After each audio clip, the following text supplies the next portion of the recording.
Bonjour à tous, bonjour et bienvenue sur la chaîne du Dragon, la seule chaîne qui n'a pas la langue dans la popoche. Et après le cheval blanc, nous avons fait le cheval rouge, hein, rappelez-vous, hein, deuxième vidéo.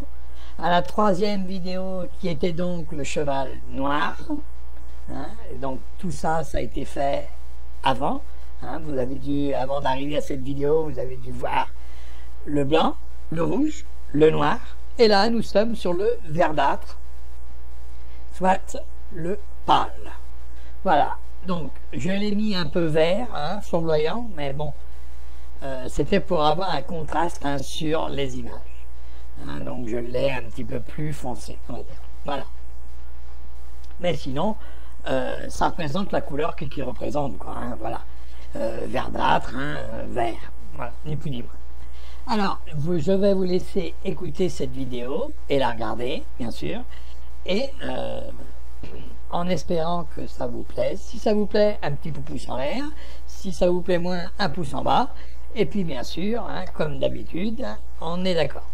Alors, vous savez, hein, je vous avais dit dans la dernière vidéo que je ne dirai pas tout le temps abonnez-vous, hein, mais ça coule de source.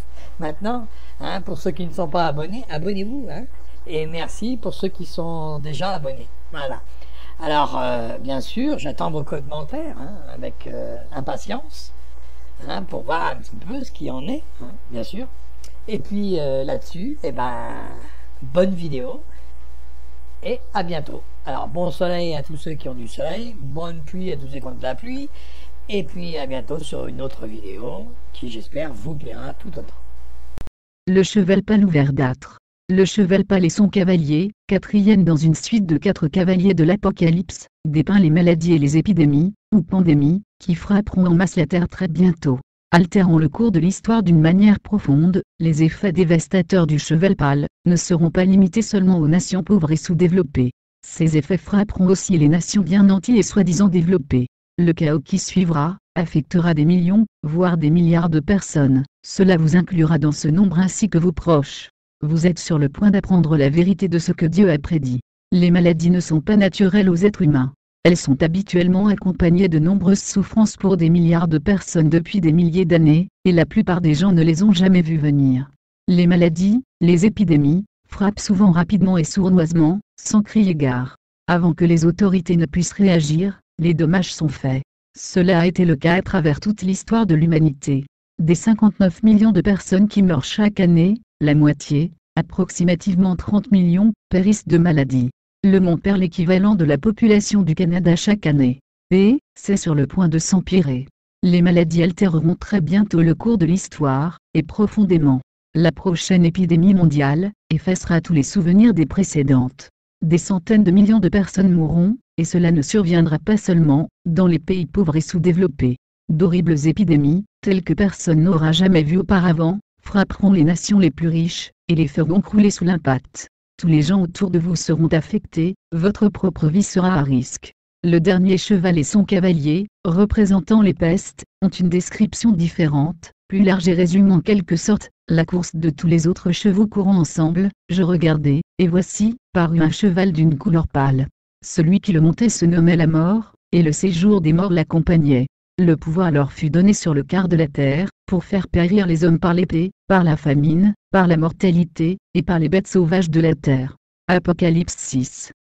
8. Le mot pâle vient du mot grec chloros, qui décrit la couleur jaune-vert de la peau d'une personne malade, qui dégage un gaz de couleur jaune verdâtre, appelé chlorine. Suivant de très près les 3 autres cavaliers, le cheval pâle indique que des centaines de millions de personnes mourront dans de terrifiantes maladies.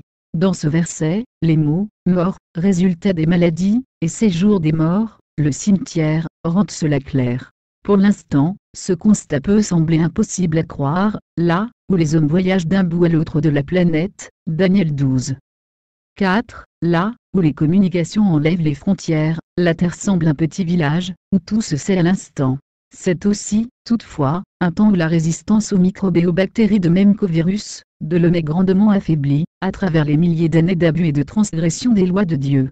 Les supermaladies, les supervirus, résistent de plus en plus à tous les antibiotiques, même les plus forts. Là où les docteurs et les scientifiques ne peuvent plus rien faire pour contrer tous ces virus dans le cas qu'une pandémie éclaterait. Ce n'est plus si, mais quand. Les menaces grandissantes comme la médecine moderne cherchent à vaincre et à éradiquer les maladies, la civilisation traîne de plus en plus loin derrière. L'homme et ses gouvernements ont perdu le contrôle. Comme de nouvelles maladies apparaissent, et les anciennes mutent soudainement, la médecine moderne ne parvient pas à les suivre. Aujourd'hui, les maladies que l'on croyait sous contrôle, sont de retour et elles sont plus résistantes au traitement. Comme la tuberculose, le choléra et d'autres aussi dévastatrices refont surface du passé. En plus des mauvais systèmes d'évacuation des eaux usées, des guerres, de la surpopulation, et de la pauvreté, tout cela crée des environnements propices pour de massives maladies extrêmement contagieuses. En même temps, le monde est devenu comme un grand village, le monde est maintenant interconnecté plus que jamais auparavant dans l'histoire du monde. Plus de gens voyagent. C'est comme une roue qui tourne. Les frontières sont ouvertes et la circulation des virus suit les mêmes trajets que les gens. Selon un rapport du pathologiste suédois Folkenschan, les maladies ont probablement été les ennemis les plus dangereux pour l'humanité, beaucoup plus que les guerres. Le danger global posé par les maladies contagieuses n'a jamais été aussi grand. En dépit des meilleurs efforts des hommes, les anciennes maladies comme la tuberculose, le choléra, la dysenterie, la fièvre typhoïde, l'anthrax et la malaria sont encore bien en vie. Ajoutez à cela la récente arrivée de l'Ebola, du hantavirus, de l'E. coli, la salmonelle, le VIH, sida, le virus du Nil, et la fièvre porcine et aviaire. Même la rougeole, que l'on croyait disparue, refait surface. Ce ne sont là que quelques-unes des maladies possibles des prochaines épidémies, ou pandémies, à l'horizon. Pour mieux comprendre l'impact potentiel de chacune de ces maladies, considérez le VIH. Plus de 30 millions de personnes dans le monde entier sont porteurs du VIH positif, et des millions de plus contractent le virus chaque année. À date, plus de 25 millions sont morts du sida, qui origine du VIH, avec le sombre prospect de millions de plus, qui sont certains de le porter et de le développer. Ce n'est pas surprenant, le sida est aussi connu comme un cauchemar qui ravage toutes les nations et met en danger notre existence même. Maintenant, ajoutez à cela les dangers de guerre biologique et le bioterrorisme. Le prospect de ces choses qui sont en train de prendre de l'ampleur, est simplement trop horrible à penser. Mais, ils sont très réels. Rappelez-vous qu'en 2001, de multiples cas d'anthrax frappèrent les États-Unis, lorsque des lettres piégées de poudre blanche furent envoyées aux chaînes de nouvelles, et même dans des bureaux du Congrès. L'événement que l'on croyait être une attaque de terroristes, créa du chaos, des craintes et des peurs dans le public, le service postal et dans les services de sécurité à travers tout le pays. Avec tous les agents biologiques disponibles, les armes biologiques, et le nombre d'organisations terroristes à la hausse, le danger d'une attaque biologique internationale est très réel. Ici, les chevaux roux et pas le courent ensemble. La pire épidémie mondiale qui s'aggrave, c'est les ressources de ce monde, incluant l'air pur, l'eau et la nourriture. Ces trois ressources sont à leur limite, elles sont sur le point de disparaître.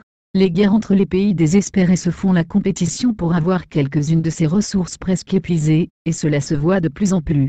La guerre mène à la famine, qui, elle engendre des maladies. Pire que jamais, cela soulève des questions, est-ce que cela a toujours été comme cela ? Ou, est-ce qu'il y a eu une escalade dans le nombre de maladies, qui sont maintenant répandues sur la planète ? Les autorités de la santé reconnaissent qu'une escalade, une progression est en marche, spécialement depuis les 50 dernières années. Selon une étude publiée dans le journal of the American Medical Association, les taux de mortalité de maladies contagieuses sont à la hausse. L'ES Santé Fort de CAS Control and Prevention, CDC, reconnaît le danger, déclarant que « nous continuons à confronter les dangers des nouvelles, et potentiellement dévastatrices maladies contagieuses ». L'étude a aussi noté que le danger d'une pandémie d'influenza est très élevé, plus que jamais auparavant. L'European Society of Clinical Microbiology and Infection de CAS a aussi affirmé que les maladies contagieuses sont un danger de plus en plus présent pour la santé publique. Aux États-Unis, les maladies contagieuses ont augmenté de presque 60% de 1980 à 1992, et elles continuent d'être les principales causes de mortalité au pays. Selon la déclaration du microbiologiste Alexander Thomas, les probabilités que les antibiotiques soient inutiles, sans effet, seraient désastreuses. Il y a de plus en plus de signes évidents que c'est ce qui arrive présentement.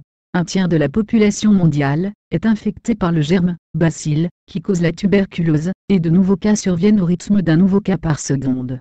Le sida dévaste des régions entières au sud du Sahara, et se répand rapidement autour du monde. Le sida et la tuberculose se sont finalement joints, devenant une infection double, ayant des effets décuplés et très contagieux. Les scientifiques estiment qu'environ 2 milliards de personnes, soit 30% de la population mondiale, sont porteurs d'une forme de staphylocoque aureus. Et jusqu'à 53 millions de personnes sont porteuses du supervirus mortel, le moticillin résistant staphylocoque aureus, MRSA, prononcé MRSA. Ils disent que ces souches pourraient potentiellement devenir sans contrôle surtout dans les hôpitaux. Aux États-Unis, des éruptions de maladies transmises par le moyen de l'eau augmentent rapidement. Mondialement, le développement de maladies comme la fièvre de dengue se propage aussi. Des éruptions de maladies transmises par les insectes, comme la fièvre de chikungunya, surviennent soudainement dans des endroits inattendus, et mettent en danger même les États-Unis.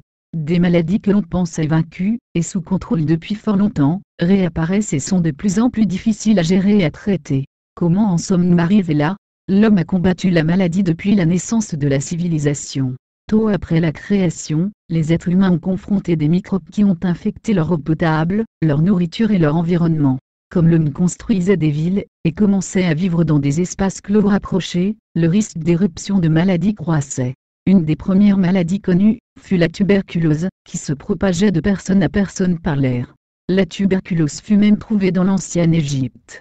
Le commerce entre nations se développait, les maladies proliféraient souvent avec les routes commerciales. L'impact sur ceux qui étaient confrontés à de telles maladies était désastreux.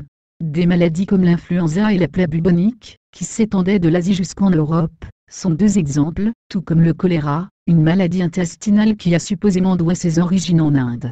Après la naissance du choléra, des millions d'êtres humains moururent, et la maladie se propagea à travers tout le Moyen-Orient, l'Europe, la Chine, l'Afrique du Nord, et le Japon. Elle atteint même l'Angleterre et les États-Unis. Du XVe jusqu'au XVIIe siècle, la construction de bateaux et la navigation rendirent possible pour les explorateurs de visiter des terres étrangères, et de développer de nouveaux territoires. Cela contribua à répandre différentes maladies. Une des plus mortelles était sans aucun doute la variole, qui a tué plus de 5 millions de personnes dans les années 165 à 180 après Jésus-Christ. Il y eut environ 5000 personnes par jour qui en moururent juste à Rome. Lorsque les Européens arrivèrent au Nouveau Monde, au XVe siècle, ils amenèrent la variole avec eux dans leurs bagages sans le savoir. Cette maladie éradiqua de 90 à 95% de toute la population indigène. En dépit du développement du vaccin, la variole tua entre 300 et 500 millions de personnes durant le XXe siècle seulement. Considérez ceci, plus de gens furent tués par cette maladie que par des armes à feu. Une autre ancienne maladie connue, et toujours très active, est la malaria. Transmise par des moustiques, la malaria était connue dans l'ancienne Chine et en Égypte. Les écrits retrouvés remontent le temps à environ 4000 ans. Les Grecs ont aussi décrit ses effets dévastateurs. La malaria a aussi joué un rôle dans la chute de l'Empire romain. Mais Dieu n'a jamais voulu que l'homme vive de cette façon. Bien-aimé, je souhaite que tu prospères à tous égards et sois en bonne santé, comme prospère l'état de ton âme. 3 Jean 2. Après avoir créé Adam et Ève, il déclara en parlant de sa création, que cela était très bon. Genèse 1. 31. Cela ne laisse aucun doute à savoir, si Dieu aurait caché dans les corps des premiers êtres humains créés des virus et des bactéries, attendant le bon moment pour éclore, et les faire souffrir par toutes sortes de maladies. L'homme fit cela par lui-même, il a invité les maladies comme les effets de briser les lois de Dieu. Tous les efforts de l'homme pour soigner et guérir ces maladies comme le diabète, l'arthrite, le cancer, les maladies de cœur, la cécité, la surdité, l'Alzheimer, et bien d'autres maladies ont tous failli. Ajoutez à cela la quête continuelle de développer de nouveaux médicaments, de nouveaux traitements, par ces nombreuses nouvelles technologies, et toutes les nouvelles découvertes médicales, tous ces efforts ont échoué. La crise actuelle, il y a une nouvelle maladie, qui sort presque à toutes les semaines quelque part dans le monde. Les titres de journaux sont clairs, la fièvre du Rivelet frappe l'Afrique du Sud. Une nouvelle souche de la maladie de Lyme est identifiée. Le sida reste la pire épidémie de la planète. La fièvre de dengue ressort en Amérique. Les experts à travers le monde entier rapportent que la réapparition de la fièvre de dengue, qui était une maladie extrêmement mortelle, refait surface à un rythme très alarmant. Et c'en est devenu un problème important pour la santé publique. En fait, la fièvre de dengue est la cause de décès pour plusieurs enfants dans de nombreux pays. Le potentiel pour un désastre est immense, avec 2,5 milliards de personnes vivant dans les régions où ce virus a été transmis. En fait, plus de 50 à 100 millions de personnes sont infectées par le virus de la fièvre de dengue chaque année. Même si ce n'est pas encore la souche mortelle d'hémorragie, une fois que la maladie entre le niveau de la pandémie, ou que c'est vers ce niveau qu'elle se dirige, il y a un grand potentiel pour qu'elle soit hors de contrôle et frappe partout. Cela affecte maintenant même les États-Unis, qui n'ont jamais vu une telle augmentation soudaine. Dans le passé, la fièvre de dengue avait toujours resté à l'extérieur des frontières américaines. Mais dans les dernières années, partant de l'Amérique du Sud, elle a lentement migré, ou progressé, vers le nord, se trouvant actuellement en Amérique centrale touchant à la frontière américaine. Selon les autorités de la santé, les cas de la fièvre de dengue sur les continents américains se sont accrus presque de 5 fois plus durant les derniers 30 ans, allant de 2,7 millions de cas dans les années 1990 à 4,8 millions de cas entre les années 2000 et 2007.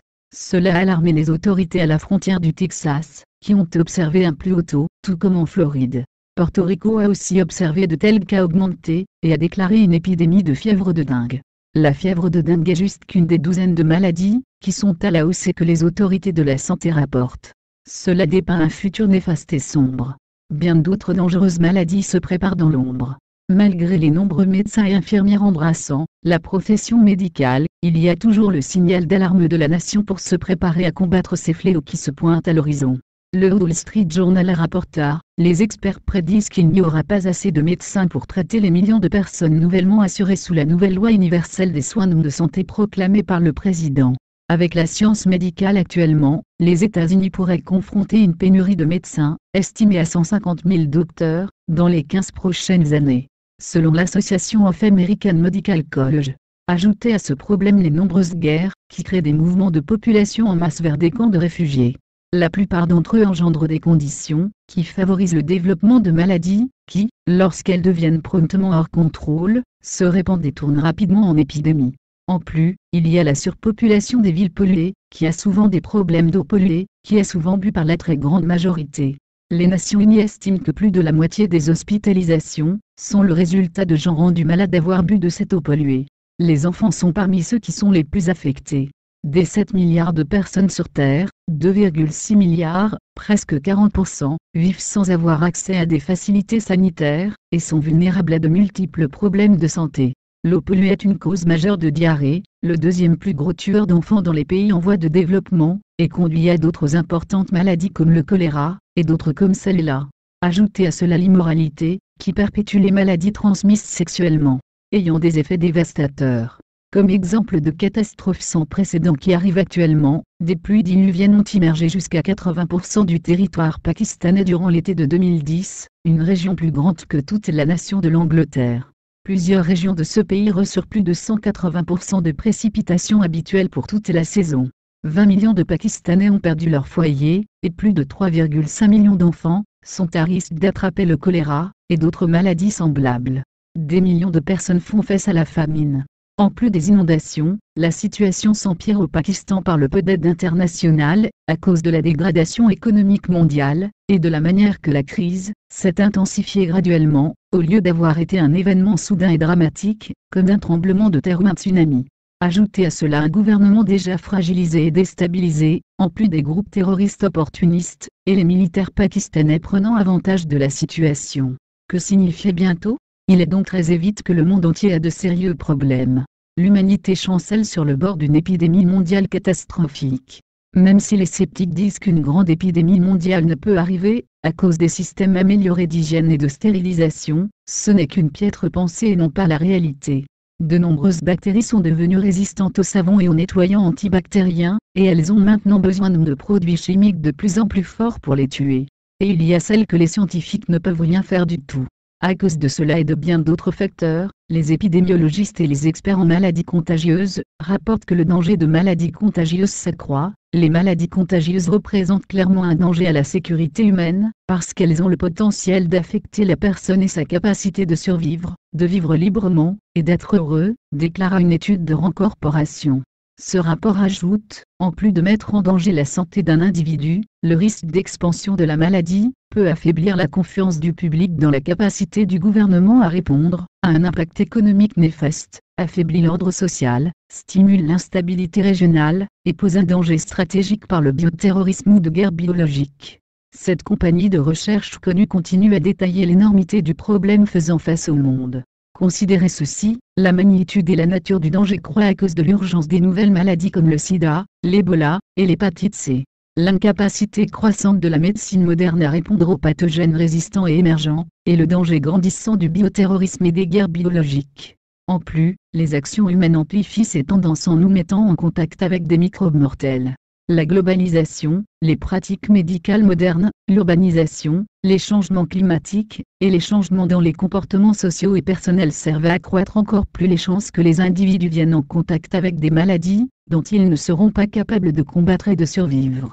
La crise du sida en Afrique donne un exemple troublant de la manière que les agents pathogènes peuvent affecter la sécurité à tous les niveaux, des niveaux individuels aux niveaux régionaux et mondiaux. Approximativement un quart de la population adulte en Afrique est porteur du VIH positif, avec le fardeau disproportionné des maladies affectant l'économie et la société en général. Le véritable impact de l'épidémie du sida est encore à venir. Le nombre de gens infectés par l'HIV augmente continuellement. Le nombre très élevé des épidémies est un autre signe que nous sommes véritablement à la fin des temps. Pour la première fois depuis presque un siècle, les épidémies frappent encore à la porte des Amériques et de l'Europe, comme le prouve l'épidémie de 2009 de la grippe porcine. Selon un épidémiologiste, la grippe est la plus grosse maladie contagieuse dans le monde aujourd'hui. Un rapport du mois d'août 2009, pour le président des États-Unis, affirmait les prédictions du rapport de l'expert. Selon les statistiques, juste cette maladie pourrait infecter de 30 à 50% de la population américaine, environ 90 à 150 millions de personnes. Les autorités rapportent que la souche du H1N1 pourrait aussi causer 1,8 million d'admissions dans les hôpitaux durant une épidémie, jusqu'à 300 000 patients requérant des soins intenses. Tuer de 30 000 à 90 000 personnes aux États-Unis en un hiver, affectant surtout les enfants et les gens âgés. Poser spécialement de hauts risques pour les gens ayant des problèmes de santé chroniques, incluant les femmes enceintes et les personnes souffrant de désordres neurologiques, de problèmes respiratoires, de diabète, ou d'obésité sévère et cardiaque.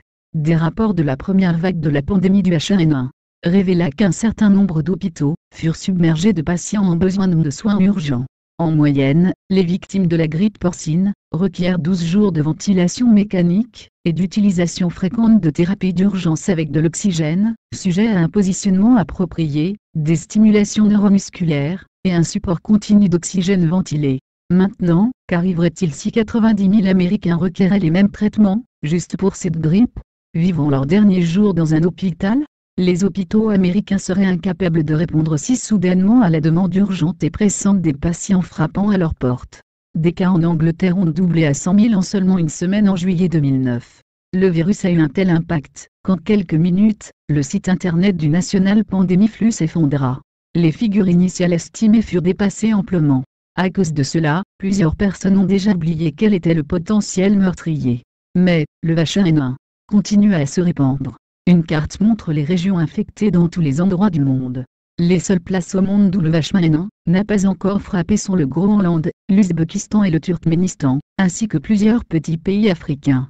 Le Dr Alaney, directeur du Home d'Influenza Centre, basé à Londres, déclara « Le déclenchement extrême de l'été en Grande-Bretagne n'a pas suivi les projections planifiées ». Le professeur en santé publique, le Dr John Powell, ajouta « Il y a d'énormes parallèles avec l'année 1918 et notre épidémie actuelle. Elle se répand de même rythme, mais nous ne savons pas si le virus mutera, évoluera. S'il le fait, il deviendra alors très dangereux, » dit l'email. Pour plusieurs, ces nombres semblent impossibles, jusqu'à 90 000 Américains pourraient mourir en moins d'un an. Tous ceux sous l'âge de 50 ans n'ont jamais expérimenté même la possibilité d'une pandémie aussi dévastatrice. Typiquement, environ 40 000 personnes meurent de toutes les souches de grippe combinées aux États-Unis en moins d'un an. Sans avoir expérimenté une maladie frappant toute une nation, de nombreuses personnes peuvent regarder à l'histoire pour comprendre la sorte de maladie prophétisée qui doit venir sur le monde entier bientôt, et spécialement les nations modernes d'Israël, durant cette génération. Pour une bonne compréhension, examinons un exemple survenu, celui de l'épidémie de grippe de tous les temps, la grippe espagnole de 1918. Jusqu'à 675 000 personnes aux États-Unis furent tuées, et entre 40 à 100 millions dans le monde entier. Les pandémies du passé démontrent une capacité de frapper vite, presque en une seule nuit, renversant les services médicaux. C'est ce qui arriva avec la grippe espagnole en 1918. Cette pandémie du début du XXe siècle commença de la même manière que celle en 2009. 3 années avant que le virus de 1918, il frappa d'abord les oiseaux, selon le CDC. De 1915 à 1916, les États-Unis souffrirent d'une catastrophique épidémie de maladies respiratoires, qui accrut le nombre de mortalités énormément, résultant en complications de pneumonie et de grippe. Même si le taux de mortalité baissait en 1917, le système immunitaire des gens s'affaiblit et pava la voie à la première vague de la pandémie en mars 1918.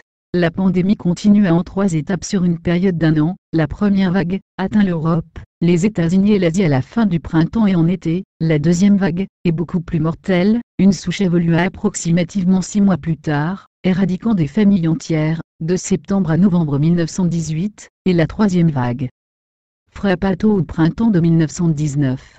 Contrairement aux autres virus, qui, normalement affectent les très jeunes, les personnes affaiblies et les gens âgés, la grippe de 1918 attaqua aussi les adultes en bonne santé, entre l'âge de 20 et 40 ans. Les victimes suffoquèrent parce que leur système immunitaire s'effondrèrent, remplissant leurs poumons d'un liquide rougeâtre, qui coulait hors de leur bouche lorsqu'ils mouraient. En 1918, de nombreuses églises en Amérique fermèrent. Le gouvernement bannit les rencontres et les meetings publics, de même que tout attroupement. Les magasins et places publiques fermèrent, par manque de clients, les institutions devinrent pleines avec des enfants rendus orphelins, la poste arrêta par faute de postiers, les enlèvements de déchets cessa aussi, emplissant les rues de détritus. Les corps en décomposition s'empilaient dans les morgues, et ils devaient être déposés dans les écoles tout près, pour faciliter l'identification des morts. Partout où les gens marchaient et allaient, l'odeur des corps en décomposition était présente. Imaginez cela survenant aujourd'hui, dans votre ville et dans votre rue. Imaginez que la maladie prenne quelqu'un près de vous, un membre de votre famille ou un être cher, par exemple. Une lettre écrite par un docteur militaire le 29 septembre 1918 décrivait les horribles conditions à Fort Devens, près de Boston. Cette épidémie commençait par ce qui semble être une grippe. Puis, lorsque les malades furent amenés dans un hôpital, ils développèrent très rapidement la plus vicieuse sorte de pneumonie qui n'a jamais été vue. 2 heures après leur admission, ils avaient des pustules sur la mâchoire, et quelques heures plus tard, vous pouviez voir des signes d'asphyxie avec de la cyanose sur tout le visage, et englobait finalement toute la tête. Il était difficile de distinguer la couleur de la peau des os noirs et blancs. Cela ne prenait que quelques heures, avant que la mort ne survienne par suffocation. Il écrivit plus tard, cela prenait des soins particuliers pour transporter les dépouilles. Il n'y avait pas assez de cercueils pour y mettre tous les corps, et ils devaient être empilés avant d'être amenés à la morgue. Là, ils étaient enlignés les uns à la suite des autres. Une très longue baraque fut utilisée, afin d'aider au manque d'espace à la morgue. Un survivant de cette pandémie compta les corps enlignés dans un tel dépôt à Vancouver, Canada. Les couloirs et les chambres de la morgue ne pouvaient contenir tous les corps, aussi, il fallut les entreposer temporairement, dans des auditoriums d'école. Dans son livre, Flux, The Story of the Great Influenza Pandemic, of 1918 and the Search for, the Virusta Causadité, Gina Colata, un reporter pour le The New York Times, déclara, si la grippe espagnole devait frapper aux États-Unis maintenant, elle aurait des effets dévastateurs. Si une telle plaie devait venir aujourd'hui, elle tuerait 1,5 million d'Américains. Ce nombre est plus que les maladies de cœur, de mortalité par cancer, de mort par maladie chronique pulmonaire, du sida, et de la maladie de l'Alzheimer, tout cela combiné en une année. La plupart des experts estiment beaucoup plus haut ce nombre. Rappelez-vous, ces nombres sont spécifiques aux nations riches et développées. Imaginez les milliards de personnes à travers toute la planète. Cette pandémie, et le virus qui la cause, n'est seulement qu'une parmi plusieurs qui existent.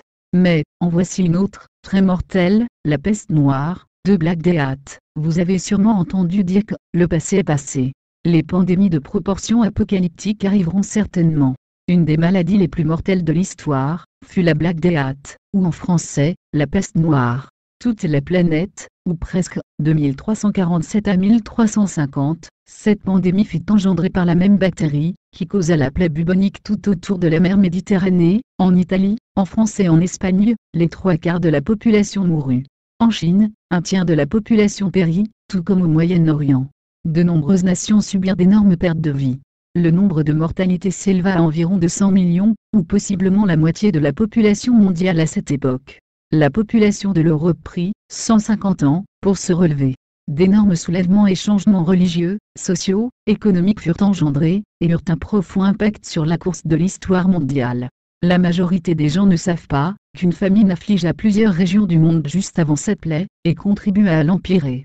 D'extrêmes violences et des comportements antisociaux suivirent cette plaie et cette famine. Un mouvement de foule poussa les gens à chercher des coupables. Les Juifs furent attaqués. Des milliers de Juifs furent brûlés, jusqu'à 20 000 en une seule ville. Chacun sauvait sa propre vie. Tous cherchaient des coupables, cela incluait la noblesse, les hommes de loi, les maires, les échevins, et même le pape. Toute cette persécution et cette méchanceté pour une pandémie. Même si plusieurs théories existent au sujet de cette épidémie de la peste noire, plusieurs historiens croient qu'elle fut le résultat de deux maladies combinées, la plaie bubonique, répandue par les rats, et possiblement l'anthrax, répandu par le bétail. Dans son livre, In the Wake of the Plague, The Black Death and the World Mad, l'auteur Norman F. Cantor explique avec beaucoup de détails comment la plaie affecta les individus, comme elle se répandait par vagues à travers le continent tout comme la grippe espagnole. Partout en Europe de l'Ouest les corps étaient enterrés les uns sur les autres, jusqu'à 5 couches d'épais, dans des fosses communes. Les archéologues ont découvert de tels charniers en plusieurs endroits, même à Londres. La terre recouvrant les corps étant mince, l'odeur de putréfaction et se répandait partout autour. C'était une odeur insupportable et nauséabonde. Ne vous l'aurez pas en croyant que ce genre de perte ne puisse arriver aujourd'hui, Jésus-Christ a dit que cela arriverait. Graham Monet de l'université d'Hopkins déclara à History Channel, il n'y a absolument aucune chance que les systèmes de santé organisés aujourd'hui ne confrontent une telle épidémie de la proportion de la peste noire. Un autre expert en maladie déclara qu'il n'existe pas de capacité médicale capable d'affronter cela dans la société aujourd'hui. Avez-vous saisi cela? Cette sorte de plaie est encore vivante aujourd'hui en Inde et en Chine, et dans les rats à travers toute l'Amérique actuellement. Il continue ainsi, il existe un autre danger, comme le rapporte MSNBC, les laboratoires américains ont les germes et les toxines les plus mortels sur la planète en réserve, et ils ont subi plus de 100 accidents et d'erreurs dans les livraisons depuis 2003, et le nombre de ces accidents et pertes des contenants de ces virus ne font qu'augmenter. Et de plus en plus de laboratoires ont l'approbation de continuer à les développer et à les entreposer. Personne n'est encore mort, et les responsables ont dit que le public n'a jamais été en danger durant ces incidents. Mais les cas documentés reflètent de pauvres procédures, et un manque de surveillance dans la sécurité de ces laboratoires. Plusieurs d'entre eux travaillent avec des organismes et des poisons si dangereux, que les maladies qu'ils peuvent causer, n'ont aucun remède. L'article mentionne aussi plusieurs autres incidents dans lesquels les scientifiques étaient soit mordus par des animaux infectés, ou exposés à des bactéries mortelles, comme le fit un employé du laboratoire Lovelace Respiratory Research Institute. Il fut mordu sur la main gauche par un singe infecté en septembre 2006. L'animal était infecté par des bactéries qui causent des plaies. Le chercheur fut référé à un médecin suite à la morsure, mais rien de plus ne fut révélé. Imaginez si ce travailleur aurait eu un virus mortel suite à cette morsure, et qu'il se soit retourné chez lui. Que serait-il arrivé? Tout le voisinage aurait été infecté, et probablement plusieurs en seraient morts. Les porteurs silencieux. Une des raisons que certaines maladies sont devenues si mortelles par le passé, était leur transmission par des animaux. Les animaux et les insectes porteurs de maladies ont eu un grand impact sur l'histoire. Selon le renommé bactériologiste d'Harvard, Hans Zisce, des épées et des lances, des flèches, des mitrailleuses, et même des explosifs puissants, ont eu beaucoup moins d'effets meurtriers que les virus du typhus, la fièvre jaune, la maladie du sommeil des moustiques. Dans le cas de la peste noire, le principal transporteur était les rats. Dans plusieurs cas, les mouches qui avaient touché les rats étaient aussi contaminées. En d'autres cas, les chiens commencèrent à manger les corps des gens infectés morts, qui ne pouvaient pas être enterrés sur le champ. Ils passaient alors le virus à d'autres êtres humains, continuant le cycle fatal. De même que les chats de maison passaient le virus à leur maître simplement en toussant lorsqu'on les tenait. L'idée que la maladie passe des animaux aux humains n'est pas nouvelle. Selon une étude de United Nations World Bank, une évaluation révèle que 75% des nouvelles maladies originent des animaux, et de nouvelles maladies provenant d'animaux, et pouvant se communiquer aux humains sont découvertes chaque année. La grippe espagnole de 1918 originait d'oiseaux et fut transmise aux porcs, comme ce fut le cas pour la grippe porcine, qui tua 17,700 personnes en 2009. En fait, des douzaines de maladies qui étaient trouvées dans les animaux ont infecté les humains durant les derniers 20 ans, et il pourrait y en avoir d'autres prochainement. Ces maladies sont le VIH, l'antivirus, des rongeurs, la grippe aviaire, la rage, la malaria, le virus du Nil, des moustiques, le H1N1, le SARS, et la maladie de Lyme, des puces. Les experts de l'US Environmental Protection Agency, l'EPA, avertissent que de plus en plus de maladies potentielles pourraient être le résultat de changements environnementaux, et du fait que de plus en plus de gens déménagent dans les régions rurales. Montira Punksiri, un scientifique environnemental de la santé à l'EPA, à Washington, dit au journal d'Independent, nous semblons subir un changement écologique global de la santé, la dernière éclosion de maladies contagieuses comme La grippe porcine et la fièvre aviaire, et le SARS paraissent être stimulés par la globalisation et les changements écologiques. David Murrell, professeur en écologie à London University College, dit que les scientifiques ont identifié un modèle choquant. Depuis 1940, plus de 300 nouvelles maladies ont été identifiées, 60% se transfèrent des animaux aux êtres humains, et 70% des contacts avec la vie sauvage. Je crois que l'éclosion de ces nouvelles maladies d'animaux continuera dans le prochain siècle. Pensez aux conséquences potentielles, spécialement dans les villes où certaines maladies portées par des animaux sont plus nombreuses que la population à Paris. La population est de plus de 2 millions, mais le nombre de rats dans les égouts est d'environ 8 millions. Cela sera très facile et très rapide pour répandre toutes sortes de virus contagieux. La situation est la même dans toutes les grandes villes du monde entier, spécialement à New York City, où le The New York Times rapporta que les responsables du métro ont été incapables de contrôler la population de rongeurs. Dans la première étude de ce sujet, les responsables du métro ont pressé les responsables de la ville de justifier la présence de si nombreux rats dans le système du métro, ouvert il y a plus d'un siècle. Les rongeurs résident à l'intérieur des murs, sortant occasionnellement par les fentes et les craques des murs et des plafonds. Sur les 18 stations de métro examinées, dans Manhattan, environ la moitié des lignes de métro ont un indice bas d'infestation. Cela va de soi qu'il y en a, mais en moins grande quantité qu'ailleurs, malgré qu'ils se reproduisent extraordinairement vite. Le spécialiste des rats, Robert Monsieur Corrigan, dit aux responsables de la santé que si les rats sont un problème dans le métro, ils se trouvent aussi ailleurs, comme dans les espaces publics, les parcs, les résidences, les quartiers pauvres et souvent délabrés. Virtuellement, toute la ville de New York est vulnérable à ces rongeurs. Les rats sont un problème spécial pour les responsables de la santé, parce qu'ils transportent plus de 40 différentes maladies, plusieurs d'entre elles sont fatales pour les humains. Le potentiel pour des maladies ne provient pas seulement des rats, mais aussi des oiseaux, des vaches, des porcs, et même dans les animaux de compagnie. Comme la société est de plus en plus immorale, il y a de plus en plus de cas de bestialité. Les maladies humaines provenant d'animaux, comme la brucellose origina de cette façon. Une étude de 1948 démontra que 8% de tous les mâles, presque 1 sur 12, s'est engagé dans des rapports sexuels avec un animal. Depuis les dernières 60 années, combien de personnes se sont livrées à de tels actes?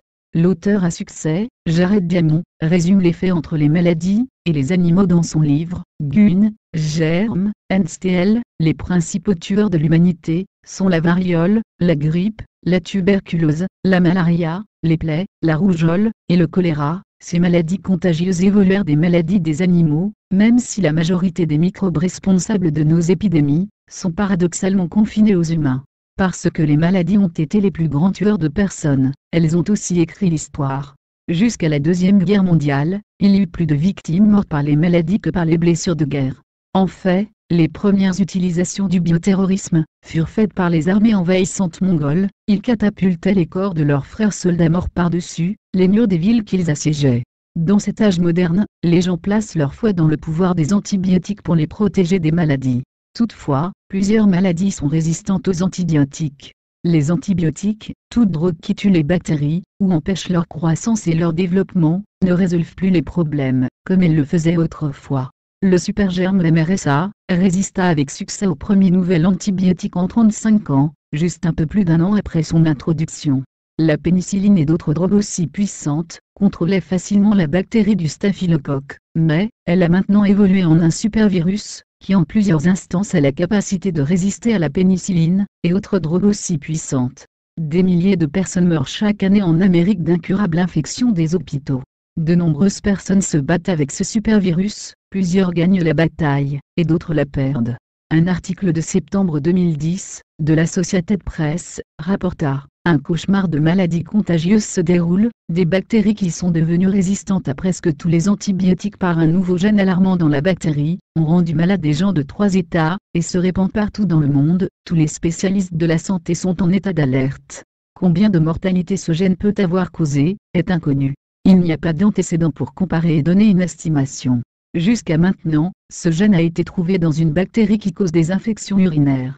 Les scientifiques ont craint cela depuis longtemps, un gène qui s'adapte à plusieurs sortes de germes, et leur donne une forte résistance aux drogues, créant un supervirus dangereux. Nous sommes très concernés, parce qu'une bactérie résistante aux drogues s'est développée, et que de nouveaux antibiotiques sont en développement. dit le docteur Monsieur Linsagréson, directeur des maladies contagieuses à l'université de Melbourne, en Australie. C'est une question de temps avant que ce cauchemar ne devienne une réalité et que le gène se répande de personne en personne. L'article cita aussi le professeur en microbiologie, le docteur Patrice Nordman de sous Paris Medical School. Les ingrédients sont tous là, pour une transmission généralisée, cela se fera par avion, partout dans le monde entier. Doutez-vous de cela? Réfléchissez. Plus de 500 millions de personnes voyagent par avion intentionnellement chaque année. 70 millions travaillent à l'extérieur du pays. Qu'est-ce qui a mal tourné? Comment est-ce que ces bactéries qu'on ne peut arrêter croissent si fortes? Malheureusement, l'humanité les a aidées, invitées, en ouvrant la porte toute grande, en surutilisant les antibiotiques. Les docteurs, menacés de poursuites judiciaires de la part des patients, doivent démontrer hors de tout doute qu'ils ont tout fait en leur pouvoir pour les sauver, ou les guérir avec l'aide des antibiotiques, et ils prescrivent de plus en plus d'antibiotiques pour vaincre toutes sortes de maladies depuis des années. Depuis la création, l'invention, l'apparition de la pénicilline, les physiciens ont prescrit des antibiotiques comme une drogue miracle. Pour guérir n'importe quoi. Mal d'oreille? Bronchite? Sinusite? Si cela ne fonctionne pas, essayez-en de plus forte. Des générations entières ont grandi avec cette façon de penser. L'emploi abusif et répétitif d'antibiotiques a affaibli et presque anéanti le système immunitaire naturel du corps. Que vous l'acceptiez ou non, c'est un fait et c'est prouvé par les maladies résistantes aux antibiotiques. Tous ceux qui sortent d'une clinique de médecin en ressortent avec une prescription en main, et ils vont directement vers une pharmacie. Avec le temps, les bactéries apprennent à résister aux antibiotiques. Habituellement, après qu'une bactérie non désirée est introduite dans le corps, le système immunitaire réagit, il se défend. Les physiciens prescriront des antibiotiques pour aider le système immunitaire. Mais, à chaque utilisation, la bactérie peut commencer et continuer à résister aux drogues. Elle s'habitue au traitement et à un certain moment, l'antibiotique n'a plus d'effet désiré, il est incapable de combattre. La bactérie devient plus forte et résistante. D'autres bactéries changent leur structure, elles évoluent, elles s'adaptent, cela demande alors de plus forts antibiotiques. Dans le pire des cas, les chercheurs maintenant accumulent des informations sur les bactéries qui produisent des enzymes, afin de dissoudre les antibiotiques, les rendant inutiles. En effet, l'antibiotique, le chasseur, devient le chassé. Deux supervirus, le MRSA et la C. difficile, le résultat est la naissance de la superbactérie le Clostridium difficile, ou mieux connu sous le nom de C. difficile, et le MRSA. Des champignons du MRSA peuvent s'introduire dans le corps lors d'une chirurgie. Et si ce n'est pas traité immédiatement après l'introduction, l'infection peut dégénérer et une perte d'un membre, d'un organe ou même la mort peut s'en suivre. Ce supervirus qui est très dur à tuer, une grave infection, se manifeste habituellement par des champignons sur la peau, et peut aussi tourner en pneumonie mortelle. Pire, le MRSA peut être transporté sur les mains, les vêtements, le papier, ou même sur une carte de bon rétablissement, ou même sur un bouquet de fleurs. Les docteurs peuvent le transporter dans une salle d'examen, des membres de la famille peuvent infecter un patient lors d'une visite, des chirurgiens peuvent l'introduire dans une salle d'opération, etc. La bactérie peut s'introduire dans le corps par un éternuement, par une blessure ou une plaie ouverte, par le trou d'une piqûre de moustique. Selon le CDC, le MRSA survient la plupart du temps parmi les patients qui subissent une intervention chirurgicale, ou dont le système immunitaire est affaibli, et qu'ils soient hospitalisés. L'organisation a aussi déclaré, le MRSA, dans les installations de santé cause de sérieux dangers, et même de dangereuses infections, des problèmes de guérison après les chirurgies, et même des pneumonies. Comme la résistance aux antibiotiques s'est aggravée, les hôpitaux ont dû ressortir les drones de dernier secours pour combattre le MRSA. Toutes les fois que les hommes essaient de résoudre des problèmes, cela finit généralement pire qu'au début. Le cas pour les antibiotiques n'est pas différent. Les supervirus croissent plus résistants avec le temps, et plusieurs anciennes maladies comme la tuberculose, la gonorrhée, la fièvre jaune et le choléra, qui ont déjà été considérées comme éradiquées, sont en train de réapparaître, et pire, elles sont beaucoup plus difficiles à guérir que lorsqu'elles avaient disparu. Si une seule maladie contagieuse se promenait dans le monde, la porte lui serait grande ouverte, à cause des systèmes immunitaires affaiblis, et aux drogues puissantes, mais aussi incapables de combattre. Le danger de maladies contagieuses est répandu partout sur la planète. Les eaux usées, la pollution, les guerres, les animaux, une mauvaise alimentation, et une dégénération du système immunitaire de l'humain, ouvrent la voie vers une parfaite tempête d'épidémies à venir. Le docteur Carolyn Baybridge, un épidémiologiste du CDC, déclara au sujet de la grippe, « Juste parce que nous venons tout juste d'avoir une pandémie, ne signifie pas que nous avons perdu nos chances de vaincre, bien au contraire, nous devons rester vigilants. » The New York Times. Considérez combien il est facile de répandre des maladies dans notre société moderne. Une personne voyage dans un autre pays, soit par affaire ou par plaisir. Elle contracte une maladie, et retourne chez elle, ne montrant aucun symptôme, et elle infecte sans le savoir tous ceux avec qui elle vient en contact. C'est aussi facile. Un exemple de cela est le virus du Nil. Les spécialistes croient que cette maladie fut transportée aux États-Unis par des moustiques à l'intérieur d'un avion. Elle est arrivée à New York City en 1999. Un autre exemple de cela fut la venue rapide du Severe Acute Respiratory Syndrome, SARS, en 2003. Lorsque cette maladie se répandit soudainement de la Chine pour infecter les gens dans 37 pays, elle montrait la grande vulnérabilité du monde aux épidémies. L'auteur et historien Georges Santayana écrivit « Ceux qui ne se souviennent pas du passé, sont condamnés à le répéter. À juger l'histoire, l'humanité se condamne à être les mères de toutes les pandémies. La majorité choisira d'ignorer le modèle pourtant clair de l'histoire, c'est-à-dire que l'histoire se répète. Prenez cette leçon des statistiques. Rendez les statistiques vivantes. Comprenez et réfléchissez. Ces choses sont arrivées dans le passé, et elles viendront encore à passer. Dans votre vie. Toute la planète apprendra bientôt que Dieu est le seul Dieu qui peut réellement guérir toute forme de maladie. Dieu seul a la capacité de pardonner le péché, qui est la cause directe des maladies des gens. Matthieu 9. 1, 6. Ce qui arrivera est déjà prophétisé depuis le temps d'Adam et Ève. L'humanité a vécu en rébellion contre Dieu, brisant ses lois impunément. Comme résultat, Dieu utilisa toutes sortes de malédictions, entre autres, les pestes pour punir la désobéissance, afin que l'homme puisse éventuellement apprendre la voie du bonheur, la paix et la santé. Il y a plus de 3000 ans, Dieu utilisa une série de plaies pour forcer le pharaon d'Égypte de relâcher Israël, de l'esclavage plus tard, il amena une peste contre Israël pour punir le roi David, 2 Samuel 24. 15. Dieu va encore utiliser des pestes pour punir les nations. Notez cet avertissement, mais si tu n'obéis point à la voix de l'Éternel, ton Dieu, si tu n'observes pas et ne mets pas en pratique tous ses commandements, et toutes ces lois que je te prescris aujourd'hui, voici toutes les malédictions qui viendront sur toi et qui seront ton partage, tu seras maudit dans la ville, et tu seras maudit dans les champs. Ta corbeille et ta huche seront maudites. Le fruit de tes entrailles, le fruit de ton sol, les portées de ton gros et de ton menu bétail, toutes ces choses seront maudites. Tu seras maudit à ton arrivée, et tu seras maudit à ton départ. L'Éternel attachera à toi la peste, jusqu'à ce qu'elle te consume dans le pays, dont tu vas entrer en possession. L'Éternel te frappera de consomption, de fièvre, d'inflammation, de chaleur brûlante, de dessèchement, de jaunisse et de gangrène, qui te poursuivront jusqu'à ce que tu périsses.